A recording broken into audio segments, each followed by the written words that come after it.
मधेसी दल होस् चाहे नयाँ जन्मिएका 116 वटा 112 वटा 14 वटा पार्टी अहिले दर्ता भएका छन्, तिनीहरू सबैमा यदि जनादेशमा र आफ्ना मुद्दाहरूमा विश्वास छैन भने चुनावमा भाग नलिने, राजनीतिक क्षेत्रमा नआउने, होइन भने जसरी पनि गणपूर्वक संख्या पुर्याएर जसरी पनि गणितीय हिसाबले चाहिँ चुनावमा लिएर गएर अनि जनतालाई मूर्ख बनाउने र अर्का साना दलहरूलाई चाहिँ अल्पमतमा पार्ने अनि मिलेर आफूले नै काले मिलेर खाउ भाले गर्ने भन्ने यो प्रक्रियालाई अन्त्य गर्नुपर्छ।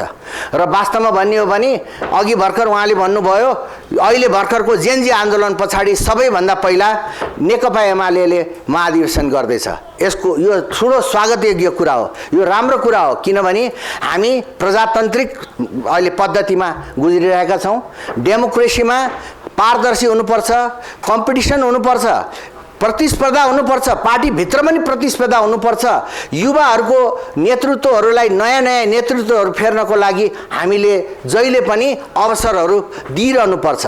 अब अवसरको दिने क्रममा एमालेले जुन गर्दैछ, यो महाधिवेशन 3-4 दिनभित्रमा अब एमालेको महाधिवेशन सम्पन्न हुँदैछ। म एमालेलाई अग्रिम रूपमा शुभकामना पनि दिन चाहन्छु।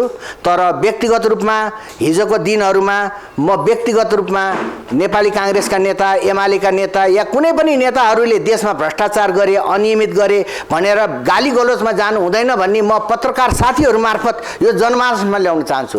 किनभने भोलि चुनाव हुँदैछ, सम्भवतः म पनि कुनै ठाउँबाट चुनावको उम्मेदवार हुन सक्छु होला। तर म सबैभन्दा पहिला म यहाँहरूलाई एउटा निवेदन गर्छु। एउटा कथामा लेखिएको थियो, धेरै पहिला मैले पढेको थिएँ। एउटा होटल, ठुलो 5 तारे होटलको छेउमा एकजना भिखारीले भिख मागेर बसिरहेका हुन्छन् वर्षौँदेखिबाट। एक दिन एकजना धनाढ्य मान्छे त्यहाँ आउँछन्।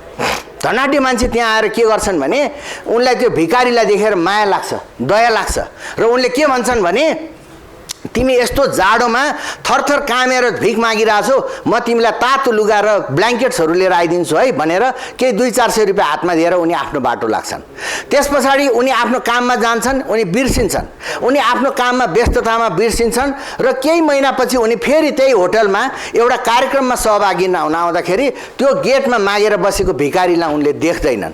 नदेखेपछि त्यो गेटका पालेलाई, गेटका दरबानलाई उनले सोध्छन्, यहाँ एउटा भिखारी मान्छे थियो जसलाई केही महिना अगाडि मैले तातो ब्ल्याङ्केट्स र तातो लुगाहरू र खानेकुराहरू ल्याइदिन्छु भनेर मैले उनलाई एउटा वचन दिएको थिएँ, आज मैले उनलाई देखिनँ, उनी कहाँ गयो भनेर सोद्धाखेरि उनी यो होटलको गेटमा 10 वर्ष अगाडिदेखिबाट मागेर जीविकार्जन गरिरहेका थिए। तर आजको दिनमा आएर तपाईँले जुन दिनदेखि उहाँलाई, ती व्यक्तिलाई तातो लुगाको आशा देखाउनु भयो र पेटभरि खानेकुराहरू र ताता लुगाहरू र ब्ल्याङ्केट्स र डस्नाहरू ल्याइदिन्छु भन्ने जुन तपाईँले आश्वासन दिनुभयो, त्यो आश्वासनले गर्दा उनको मनोबल घट्दै गयो र उनी दिन प्रतिदिन कमजोर हुँदै गए र केही समयपछि उनको मृत्यु भयो।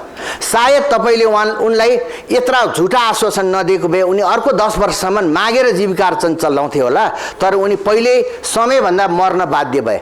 यसले हामीलाई के बुझाउँछ भने हाम्रो नेपालमा विशेष गरिकन संसारभरि हुने त्यही नै हो, तर नेपाल जस्तो भूपरिवेष्टित देश र विकसनमुख राष्ट्रहरूको लागि जहाँ हाम्रो चाहिँ ल्यान्डलक कन्ट्री छ, एकतिर चाइना जस्तो विशाल चाइना जस्तो 140 करोड पपुलेसन भएको देश छ भने दक्षिणतिर हाम्रो चाहिँ 140 करोड पपुलेसन भएको ऊ छ। अब म के भन्छु भने जुन घोषणापत्रहरू आउँछ त्यो घोषणापत्रहरू राजनीतिक दलहरूले पटक 10औं वर्षसम्म पनि दोहोऱ्याएर त्यही घोषणापत्रहरूलाई जनतालाई दिने, झुक्याउने र जनताहरूलाई अल्मलाउने काम गरिरहेछन्।